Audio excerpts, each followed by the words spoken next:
Ce qui m'étonnait, je faisais une vision, je voyais quelqu'un comme un chef d'État mort, comme ressurgir de ses cendres. Il faut vraiment beaucoup prier parce que l'esprit qui avait emporté le chef d'État en Haïti là, risque d'emporter 2 au courant du mois de juillet. 2 dans le monde au courant du mois de juillet. Mais par des circonstances un peu douteuses. Par des circonstances douteuses, ça ne sera pas des morts naturelles. Ce ne sera pas des morts naturelles. Juste avant minuit, des militaires prennent la parole sur la télévision nationale nigérienne.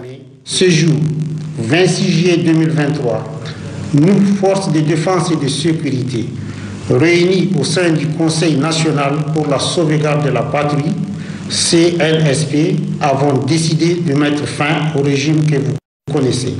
Ces putschistes affirment avoir renversé le président Mohamed Bazoum.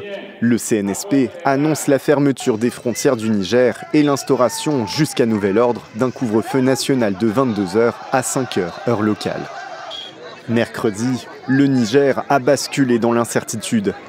Par centaines, des manifestants sont descendus dans les rues de la capitale Niamey pour apporter leur soutien à Mohamed Bazoum. Certains d'entre eux ont été dispersés par des tirs de sommation en tentant de s'approcher du palais présidentiel.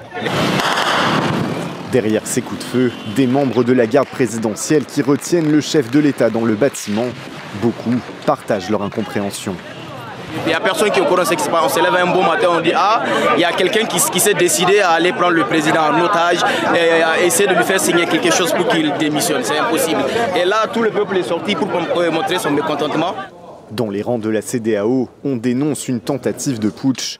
L'organisation africaine a proposé sa médiation. Dans l'Union européenne, comme à l'ONU et aux États-Unis, les condamnations sont unanimes. Je me suis entretenu avec le président Bazoum et je lui ai dit clairement que les États-Unis le soutenaient en tant que président démocratiquement élu du Niger.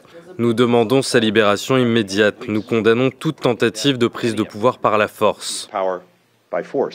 Le Niger, partenaire privilégié de la France au Sahel, a une histoire jalonnée de coups d'État.